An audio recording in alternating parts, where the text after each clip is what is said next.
যখন কোনো বান্দা সূরা ফাতিহার একটা করে আয়াত বলে আলহামদুলিল্লাহি রাব্বিল আলামিন, সঙ্গে সঙ্গে আল্লাহ জবাব দিয়ে বলেন হামিদানি আবদি, বান্দা তুই আমার প্রশংসা করলি।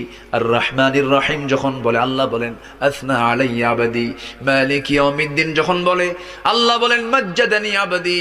এরপরে যখন বলে ইয়াকা না'বুদু ওয়া ইয়াকা নাস্তাঈন পর্যন্ত যখন বলে আল্লাহ বলেন বান্দারে তুই আমার কাছে কি চাস, প্রাণ খুলে চারে বান্দা। ইহদিনাস সিরাতাল মুস্তাকিম থেকে শুরু করে নিয়া ওয়ালাদ-দাল্লিন পর্যন্ত যখন বান্দা বলে তখন আল্লাহ বলেন বান্দা নামাজের মধ্যে এমন প্রেমের খেলা খেললি বান্দা, তুই যা চাইলি সব আমি আল্লাহ কবুল করলাম। ওই বান্দা যখন রুকুতে যায় আল্লাহ তখন অস্থির হন।